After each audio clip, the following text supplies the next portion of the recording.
Dele fuerte porque es para el Señor. Aleluya. Bueno, puede ocupar su lugar. Damos gracias al Señor por esta oportunidad que nos permite de compartir el consejo de la palabra. Estamos en el tema de el Rey de Reyes.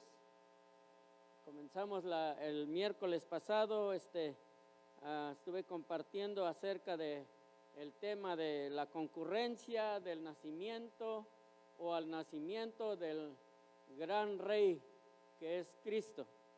Estuvimos viendo cómo los ángeles aparecieron y dieron buenas nuevas y paz a los hombres de buena voluntad, y luego cómo gente humilde, los pastores llegaron a adorar, a ver y a dar fe y testimonio de aquel gran acontecimiento.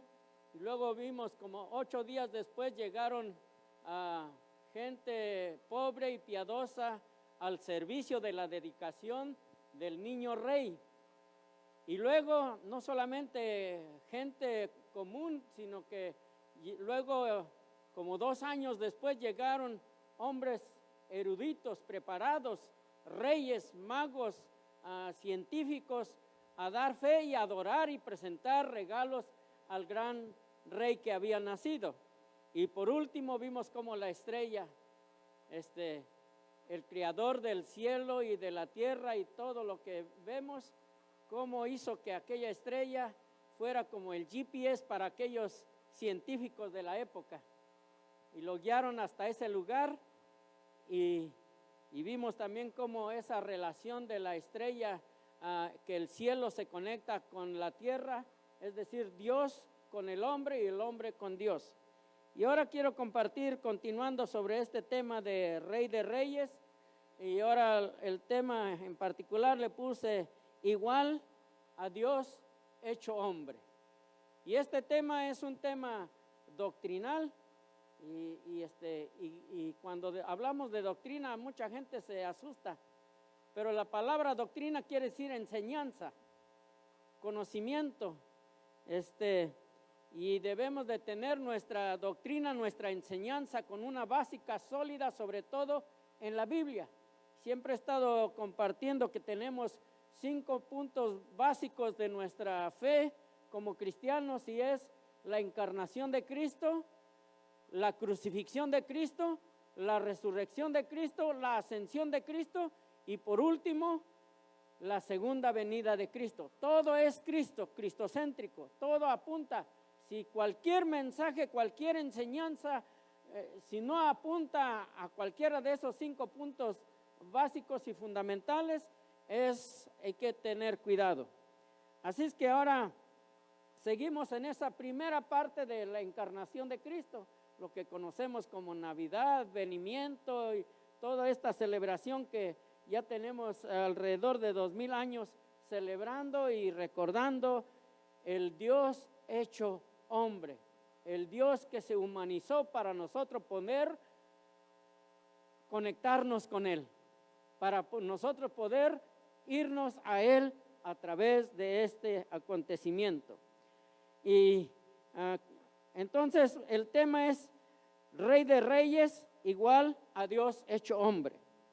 Durante el ministerio de Cristo hubo una discusión y una cuestión de parte de los líderes religiosos de quién era Él y con qué autoridad hacía lo que hacía Cristo y de quién se lo autorizaba, o sea, quién le daba la autoridad, el derecho para poder hacer lo que hacía. Y estos eran los hombres, se supone que los que debieran de entenderlo, de recibirlo. Sin embargo, vinieron con esta cuestión y preguntándole, ¿con qué autoridad? ¿Por qué haces lo que haces? ¿Quién eres tú? ¿De dónde vienes? Y entonces vemos en Mateo capítulo 21, versículo 23 que dice, cuando vino al templo los principales sacerdotes, note, los principales sacerdotes y los ancianos del pueblo se acercaron a él mientras enseñaba o sea, estaba dando doctrina. Dijimos que doctrina es enseñanza. Dice que mientras enseñaba Jesús, le dijeron, ¿con qué autoridad haces estas cosas? Le hicieron una pregunta, una cuestión. ¿Con qué autoridad haces estas cosas? ¿Y quién te dio esta autoridad? De hecho, el nombre Jesús significa Salvador, el Señor. Mateo 1:21 dice, y dará a luz un hijo y llamará su nombre Jesús, porque él salvará a su pueblo de sus pecados. Cristo significa también ungido. ¿Qué más? Mesías, enviado, el Señor. Mire de quién estamos hablando. Y quiero que mencionar algo. Este mensaje, aparte de que es doctrinal, tiene mucho de hermenéutica y de apologética. ¿Y qué son estas palabras que para mucha gente se espanta cuando oye estas palabras? La hermenéutica es la ciencia y el arte que enseña cómo interpretar correctamente las Sagradas Escrituras. No darle una mala interpretación, no es como yo lo entienda, sino la regla de oro de la hermenéutica es que la Biblia, su propio intérprete, la Biblia interpreta la Biblia. Toma uno el texto, el contexto y el antetexto y todo el mensaje de la Biblia para poder aplicar y enseñar una doctrina, una sana doctrina. ¿Ok? Y apologética, ¿por qué? Porque es una manera de presentar defensa. La apologética es también la ciencia y el arte que estudia las diferentes doctrinas, religiones, sectas, denominaciones. ¿Ok? Pero sobre todo para presentar defensa, como lo menciona Pedro. ¿Y por qué? Porque aquí vemos la apologética, porque Cristo le estaban haciendo cuestiones para hacer dudar y él tenía que presentar una defensa. Y entonces ahí tenía que hacer esto. Continuamos. Entonces, Cristo significa ungido, Mesías, enviado, el Señor. Y Mateo capítulo 16, versículo 13 al 17 dice, viniendo Jesús a la región de Cesarea de Filipo, preguntó a sus discípulos diciendo, mire, ahora Cristo hace una pregunta a los discípulos, diciendo, ¿quién dicen los hombres que es el Hijo del Hombre?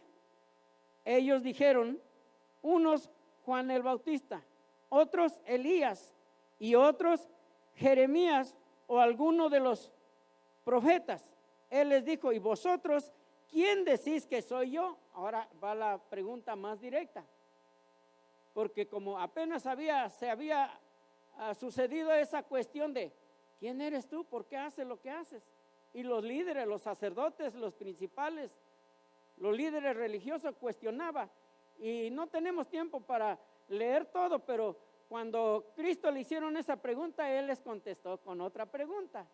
Y si ustedes me contestan, el bautismo de Juan, ¿de quién era? ¿De los hombres o del cielo o de Dios?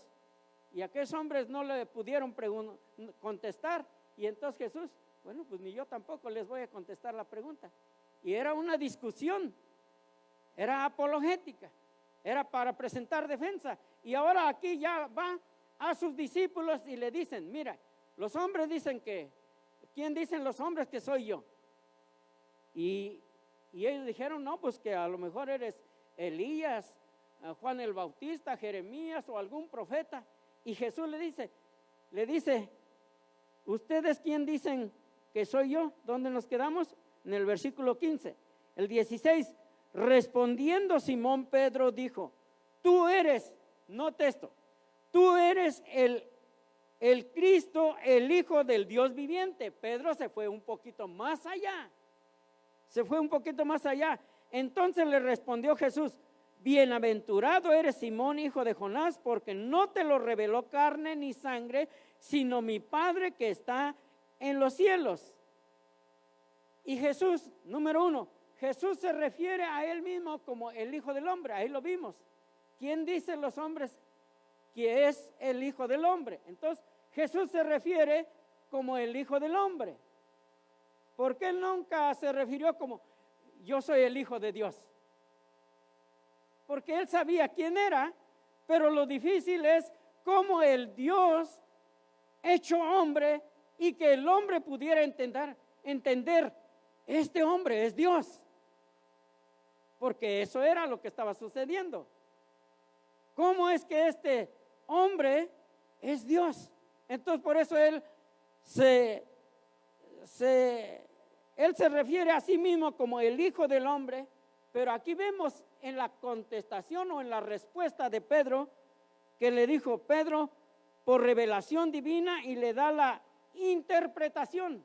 Mire, y aquí entra la hermenéutica, la correcta interpretación de la Escritura. Y aquí Pedro, no sé si había leído o qué había escuchado acerca de lo profético.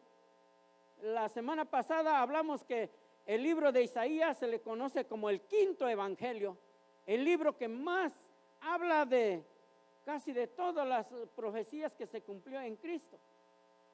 Y indudablemente que aquellos hombres, por ser judíos, conocían las Escrituras y sabían del Mesías. Y entonces, pero Pedro, no tanto que se haya recordado lo que decía Isaías 750 años atrás, sino que ahora aquí él estaba teniendo una revelación del cielo mismo de quién era este hombre que estaba ahí, que era Dios hecho hombre. Y él lo declara y da esta revelación y le da la interpretación. No solamente recibe la revelación, pero le da la interpretación. Tú eres el Hijo de Dios, el ungido, el Mesías, el Cristo, el esperado, el que se ha dicho desde allá, desde el Génesis, capítulo 3, versículo 15. Desde entonces se había hablado del Cristo, del ungido, del enviado, del Mesías, del Señor, del Dios hecho hombre, del Dios que iba a venir a redimir al hombre, a rescatar al hombre, a traer la conexión que se había perdido en el huerto del Edén entre Dios y el hombre. Jesucristo, hombre, el mediador entre Dios y los hombres, Jesucristo, hombre. Entonces aquí vemos de que Cristo se refiere a sí mismo como el Hijo del Hombre, pero Pedro, por revelación divina, y le da la interpretación y le llama el Hijo del Dios viviente. Por tanto, Cristo es divino y humano. Por tanto, Cristo es divino y humano, porque hay tantas enseñanzas que algunos dicen, no que él era hombre solamente, y otros no que él era el Hijo de Dios y no hombre, pero de acuerdo a las Escrituras y de acuerdo a la correcta interpretación de la Sagrada Escritura, él era divino y humano, 100% divino y 100% humano, es decir, Dios y hombre. Él era Dios y hombre. Y aquí en teología se usa un término también como la unión hipostática de Cristo, donde cómo es eso posible de que Dios, lo divino, se hace humano, toma esta naturaleza. Pero recordemos lo que la Biblia dice, lo que para el hombre es imposible, para Dios es posible. Como vimos la semana pasada, cómo es que esa estrella se movió de su lugar, salió de su ¿cómo se dice? De su órbita, y para ir como un satélite para dirigir, como un GPS para dirigir a aquellos hombres para una especificación ahí. Entonces, lo que para el hombre es imposible, para Dios es posible. Entonces, no entendemos a veces, nuestra mente como humano no podemos captar bien cómo es esa unión entre Dios hecho hombre. Pero la Biblia lo dice y lo creemos y lo aceptamos por fe, no porque lo razonemos y lo entendemos, sino lo creemos por fe. En Mateo 1:18 al 20 dice: el nacimiento de Jesucristo fue así. Estando desposado María su madre con José, antes que se juntasen, se halló que había concebido del Espíritu Santo. ¿De quién había concebido? Del Espíritu Santo. ¿Quién lo dice? La palabra de Dios. Aquí el Evangelio de Mateo lo dice. Había concebido del Espíritu Santo. José, su marido, como era justo y no quería infamarla, quiso dejarla secretamente, porque aquello rompía la cultura y la ley de Moisés. Porque cómo es que esta muchacha salió embarazada sin haberse casado todavía, sin haber tenido relación, como que ahí había habido fornicación, y de acuerdo a la ley debiera de recibir una condena por eso, morir apedreada. Por eso José, como la amaba, no quiso hacer un escándalo. Pero como vemos otra vez la revelación ahí, el ángel le habla. Y pensando él en esto, he aquí un ángel del Señor le apareció en sueños y le dijo: José, hijo de David, no temas recibir a María tu mujer, porque lo que en ella es engendrado del Espíritu Santo es. Ahí está lo divino. Ahí no hubo una relación de hombre. Ahí no vino el ADN del hombre. Por lo tanto, por eso decimos que la sangre de Jesucristo es preciosa y es limpia y es puro, que tiene poder para poder quitar los pecados, porque no había pecado en él, aunque fue tentado en todo, pero sin pecado. Por eso es que él nos entiende y nos comprende, porque tuvo nuestra naturaleza, pero primero vemos ahí que él fue divino, porque fue, ¿qué dice ahí? Porque lo que en ella es engendrado del Espíritu Santo es. Y esto es el Evangelio, esta es doctrina, esta es enseñanza, esto tenemos que tenerlo bien arraigado en nuestro corazón. Entonces, hijo de Dios, por cuanto fue engendrado por el Espíritu Santo. Hijo del hombre, por cuanto fue concebido y nacido de mujer. O sea que en esa unión del Espíritu Santo, lo que decimos que es imposible, porque hoy en día, bueno, aunque hoy en día están esa, ¿cómo se le llama eso? Cuando una mujer no puede embarazarse y hay ciertos procesos para poder, ayúdenme, ¿cómo se le llama eso? Inseminación artificial, in vitro, que se fecunda el óvulo afuera y ya después de que es fecundado, fertilizado, entonces ahora sí se deposita en el vientre. Bueno, eso la ciencia médica lo hace hoy en día. Y aquí es Dios obrando. ¿Habrá algo imposible para Dios que el Espíritu Santo venga y fecunde ese óvulo de la mujer sin haber un esperma, un espermatozoide? Son cosas. Estoy hablando algo, espero que estoy hablando con gente adulta y cristianos que saben lo que creemos y lo que tenemos. Entonces, aquí era algo, por eso le llamamos un milagro, porque el Espíritu Santo vino y fecundó el óvulo y se mezcló lo divino y lo humano. Entonces, por eso es que hijo del hombre, porque cuanto fue concebido y nacido de mujer, y comenzó el desarrollo, el proceso. Y en Gálatas 4:4 dice: pero cuando vino el cumplimiento del tiempo, Dios, ¿quién? Dios envió a su hijo, nacido de mujer y nacido bajo la ley. O sea, bajo todo, aún no nada más la ley de Moisés, el Pentateuco, pero aún la ley de la biología, la ley de la reproducción, la ley de cómo se sucede un embarazo, el desarrollo y el parto y todo lo que es ese. Entonces, aquí vemos, por eso es que Él es el Dios hecho hombre. Y Gálatas lo menciona. Número 2, la naturaleza humana de Cristo. El proceso y desarrollo de embarazo y parto, o sea, como cualquier otra persona, que es engendrado y concebido en el útero de una mujer. Todo, no fue ni antes, los 9 meses de embarazo, los síntomas y todo. Las mujeres saben, las mamás saben sobre todo eso. Entonces, todo eso para que sea el Dios hecho hombre y se haga 100% humano, tenía que pasar ese desarrollo del embarazo y hasta el parto y todo, con todos sus síntomas. Y quiero mencionar algo. Yo, como indio, como indígena y de donde vengo, a pesar de que dicen que el indio es ignorante, pero yo de niño tenía mucha curiosidad. Yo no me creía ese cuento que los niños lo traía la cigüeña de allá de París.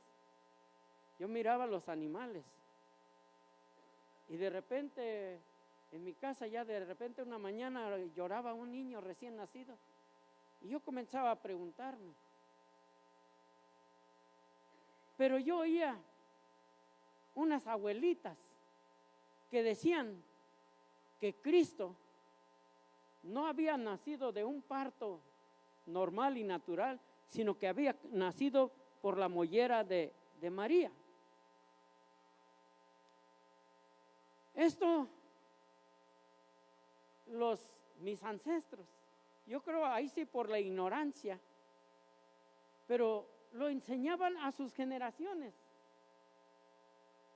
porque la fe, nosotros como latinos, hispanos, es una mezcla de paganismo y catolicismo, y se enseñan muchas cosas que están lejos de la verdad bíblica.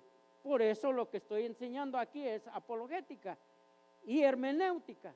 Entonces, por eso digo, estoy enseñando todo esto para sacar eso de la mente. Y yo creo que ahora ya las nuevas generaciones, porque se va a la escuela, se estudia, se aprende muchas cosas, ya no se nos pueden meter esas ideas. Pero los viejitos, las viejitas decían que Jesús había nacido por la mollera de María. Y en la Biblia yo no lo he encontrado. Dijo el director de la universidad, si tiene 40 años y ha leído 2 veces la Biblia completa, debiera de darle vergüenza. Y yo me quería esconder porque era uno de ellos. Tengo ya más de 40 años y solamente 2 veces he leído toda la Biblia. Y una vez me tardó casi un año, y una vez oyendo los cassettes en audio y leyéndolo, y lo he leído, y lo he estudiado, y no lo sé todo. Pero nunca he encontrado tal cosa que haya nacido Jesús por la mollera de María, sino que todo de acuerdo a las leyes debiera de estar ahí. Naturaleza humana de Cristo, el proceso y desarrollo de embarazo y parto. Número 2, participante de nuestra carne y sangre. Vamos a ver qué nos dice la Biblia. Primera de Juan 4:14. Y aquel verbo fue hecho carne. Y cuando dice el verbo, se refiere a Cristo, ¿ok? Él es la palabra, Él es el verbo. Y si no tenemos tiempo para leer el versículo 1, pero Juan 1:1 lo declara eso. Y dice, y aquel verbo fue hecho carne y habitó entre nosotros y vimos su gloria, gloria como del unigénito del Padre, lleno de gracia y de verdad. Hebreos 2:14 dice, así que por cuanto los hijos participaron de carne y sangre, Él también participó de lo mismo para destruir por medio de la muerte al que tenía el imperio de la muerte, esto es, al diablo. Romanos capítulo 8, versículo 3, porque lo que era imposible para la ley, por cuanto era débil por la carne, Dios enviando a su Hijo en semejanza de carne de pecado, y a causa del pecado, condenó el pecado en la carne. Yo ya una vez enseñé y vuelvo a repetir, la única manera de que Cristo muriera y derramara su sangre era 100% humano. ¿Por qué? Porque si nomás fuera en parte, como algunos lo enseñan, Dios es vida. Dios no puede morir, ¿correcto? ¿Estamos de acuerdo? Dios no puede morir, es en contra de su naturaleza. Él es eterno, Él es vida, Él es un Dios vivo, no se puede morir. ¿De qué manera podía entonces el Dios hecho hombre morir y tomar toda nuestra naturaleza? Lo que acabamos de leer en esas escrituras, tomando nuestra semejanza. Lo voy a leer otra vez y voy a leer otra vez los versículos. Hebreos y Romanos. Hebreos 2:14 dice: así que por cuanto los hijos participaron de carne y sangre, Él también, ¿de quién se está refiriendo? Él también, de Cristo. Él también participó de lo mismo para destruir por medio de la muerte al que tenía el imperio de la muerte, esto es, al diablo. Para poder derrotarlo tenía que tener esa naturaleza y aplicar todo lo que estaba haciendo o tenía que ser aplicado para nosotros los humanos. Y Él fue aplicado a Él todo eso para poder destruir, para poder conquistar, para poder ganar, para poder ponerle el pie sobre la descendencia de aquel que habla Génesis 3:15. Entonces solamente era a través de la naturaleza humana. Luego Romanos 8:3 dice: porque lo que era imposible para la ley, por cuanto era débil por la carne, Dios, enviando a su Hijo en semejanza de carne de pecado. O sea que se hizo 100% hombre, con toda nuestra semejanza, con toda nuestra naturaleza. La única diferencia es que no tenía no sé si me voy a atreverme a mencionarlo, no tenía el 99.9% del ADN de María. Y me atrevo a decir que era el 100% del ADN de su Padre, de Dios.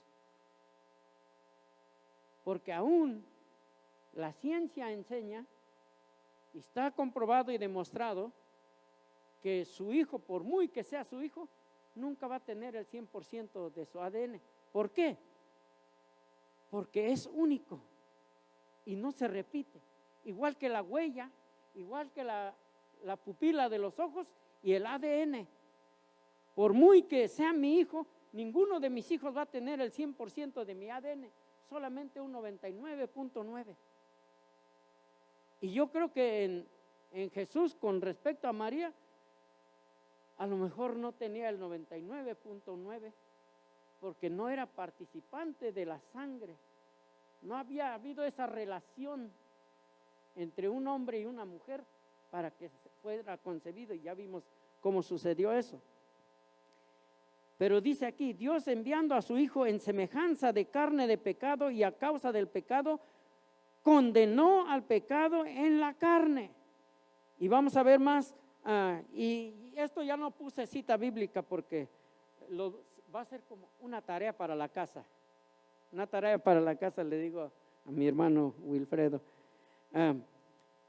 Así que, número 1 fue el proceso y desarrollo de embarazo y parto. Número 2, participante de nuestra carne y sangre, ya vimos las escrituras. Número 3, Él gimió. Y le voy a dejar de tarea que busque la cita bíblica. Número 4, tuvo hambre. Busque la cita bíblica. Número 5, tuvo sed. Número 6, durmió. Número 7, se cansó de sus viajes.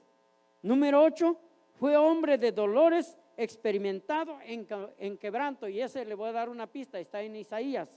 Pero todo lo demás, búsquelo, la cita bíblica de lo que es la humanidad de Cristo. Número 9, simiente de la mujer. Génesis 3:15.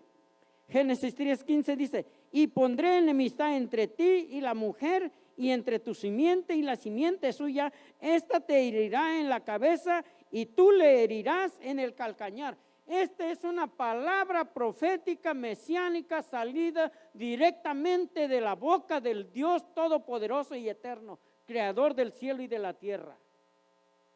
Y cuando se refiere ahí de la simiente de la mujer, y Gálatas 4:4, ¿qué dijo? cuando vino el cumplimiento del tiempo, nacido bajo la ley y de una mujer, que viene a cumplirse Génesis 3:15, la simiente de la mujer, ¿correcto? Y también de la simiente de Abraham. Vamos a ver Hebreos 2:16. Dice, porque ciertamente no socorrió a los ángeles, sino que socorrió a la descendencia de Abraham. Y ya sabemos que él se le fue dado las promesas y fue contado como el amigo de Dios, y por haber creído y haber tenido fe y confiado en Dios, le fue contado por justicia. Y de la descendencia de él iban a ser, aparte de la mujer, ahora entramos ahí con Abraham, el padre de la fe, de la descendencia de él, dice ahí la escritura en Hebreos 2:16, porque ciertamente no socorrió a los ángeles, sino que socorrió a la descendencia de Abraham. También de la descendencia de David, personajes tan clave para esta enseñanza. Hechos capítulo 2, versículo 29 al 30. Dice, varones hermanos, se os puede decir libremente del patriarca David, que murió y fue sepultado, y su sepulcro está con nosotros hasta el día de hoy.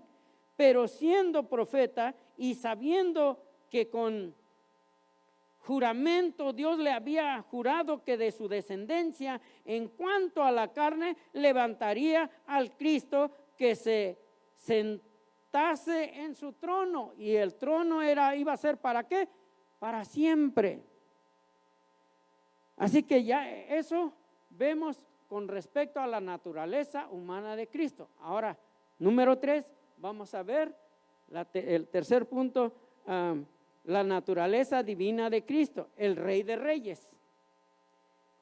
Número 1, concepción por el Espíritu Santo, que ya lo vimos, pero vamos a leer ahora Mateo 1:20. Y pensando él en esto, he aquí un ángel del Señor le apareció en sueño y le dijo, José, hijo de David, no temas recibir a María tu mujer, porque lo que en ella es engendrado del Espíritu Santo es. Número 2, creador, defensor y heredero de todas las cosas. Estamos hablando ahora de la naturaleza divina. En Juan 1:3 dice, todas las cosas por él fueron hechas. ¿De quién él? Se refiere de Cristo. Juan 1:3 dice, todas las cosas por él fueron hechas. Entonces, Cristo no es apenas hace 2000 años. No comenzó en el pesebre. Eso es para nuestro conocimiento. Pero Cristo comparte los atributos de Dios, que es eterno.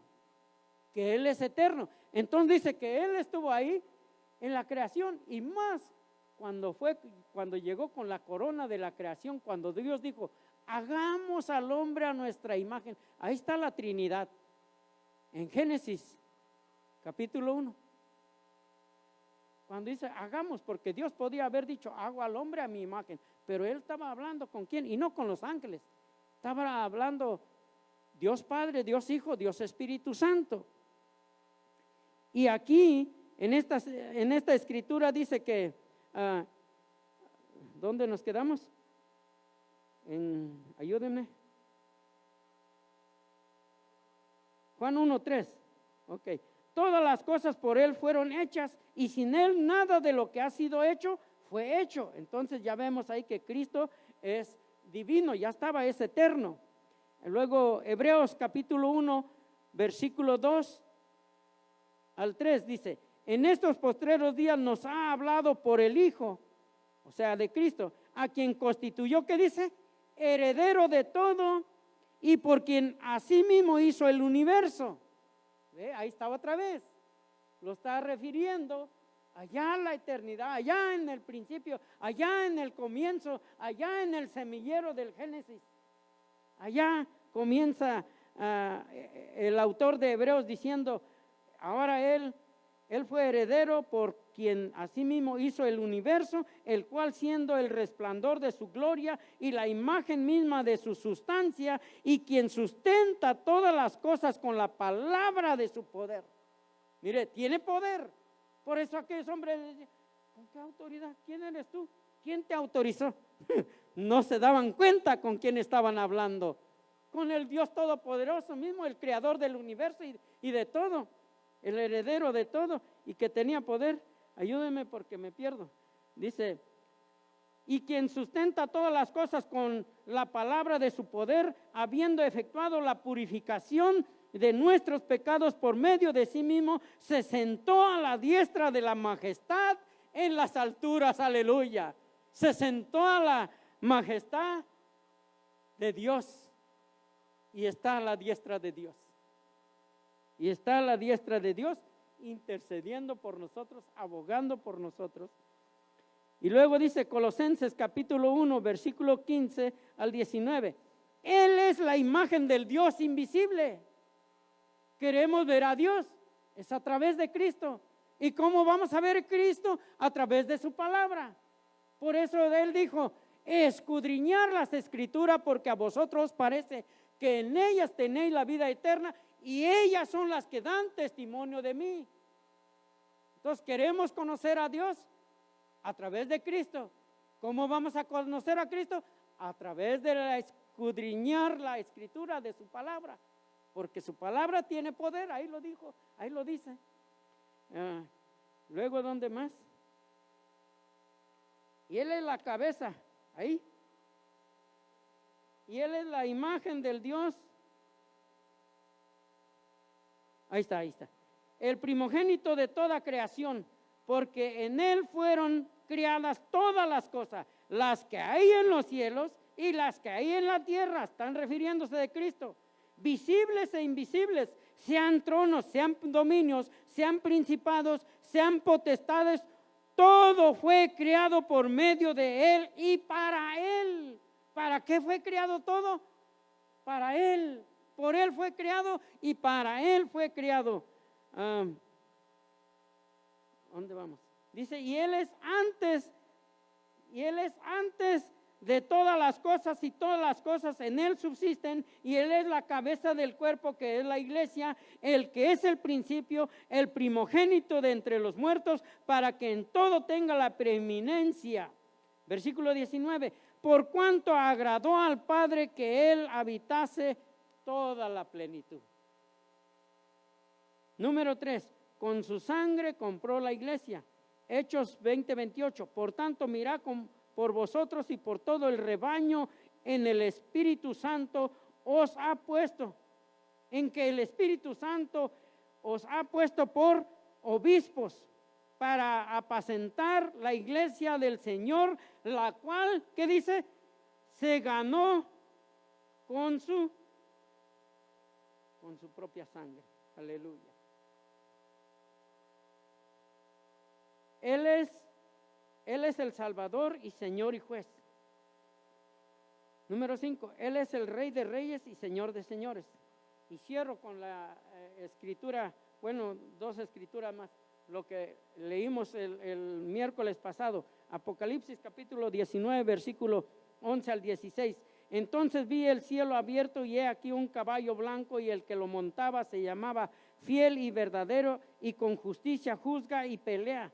Sus ojos eran como llama de fuego y había en su cabeza muchas diademas y tenía un nombre escrito que ninguno conocía sino él mismo. Estaba vestido de una ropa teñida en sangre y su nombre es el Verbo de Dios que hablaba Juan capítulo 1, que fue hecho carne. Y los ejércitos celestiales vestidos de lino finísimo, blanco y limpio, le seguían en caballos blancos.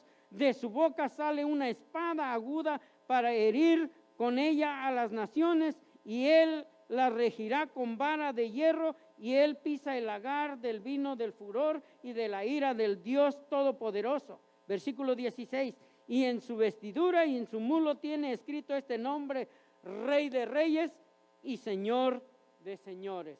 Estamos hablando de la naturaleza divina de Cristo como el Rey de Reyes y Señor de Señores, el Dios hecho hombre. Y por último, el primer, o en Primera de Corintios capítulo 15 versículo 47, dice aquí, el primer hombre es de la tierra, la naturaleza humana, terrenal, el segundo hombre, y ahí se está refiriendo el primer hombre, era Adán.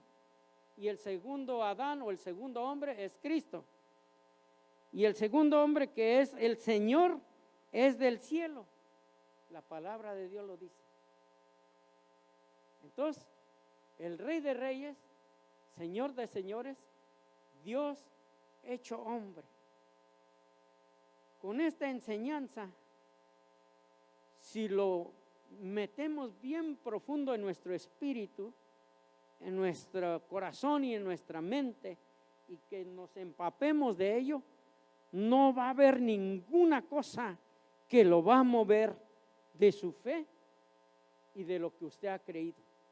Ningún poder demoníaco puede levantarse y pueda prosperar y destruir lo que usted ha creído, si usted conoce esta enseñanza, esta doctrina del Dios hecho hombre y lo que Él hizo, que con su sangre nos compró. Y eso no se puede calcular y decir, vale tanto. Póngase de pie. Así que no le cuenten, que no le digan, no, que nació acá por la mollera, como a mí. ¿Ok? La palabra de Dios está muy claro. Y no hay tiempo como para ir mucho más a hacer un exégesis de toda esta escritura. Si tratáramos de hacer, nomás nos quedáramos en la primera cita bíblica, pero tenemos que leer y estudiar la Biblia. Padre, muchas gracias. Gracias, Señor, porque ahora nosotros somos esta generación en este tiempo.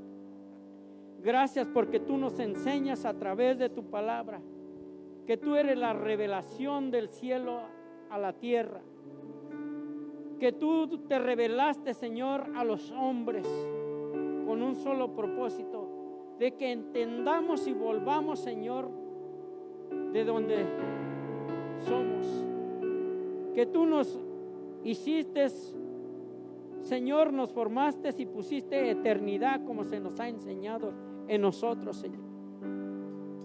Tú nos formaste, tú nos hiciste, todo lo que existe fue hecho por ti, oh Dios, oh Rey de Reyes y Señor de Señores. Todo el universo y todo subsiste por ti, Señor. Y gracias porque tú eres nuestro Salvador, nuestro Señor, nuestro Rey, el dueño de mi vida, el dueño de nuestra vida. Por ti somos y nos movemos. Tú nos hiciste y además no nada más nos hiciste, pero nos compraste con tu preciosa sangre derramado en esa cruz, Señor. Oh Padre, ayúdanos, Señor, a asimilar esta enseñanza de tu palabra, Señor, y que nada nos mueva, Señor, de nuestra fe, de nuestras convicciones, y de que puedan estar, Señor, suficiente preparados para presentar defensa, como dijo tu apóstol Pedro. Señor, en el nombre de Jesús, muchas gracias.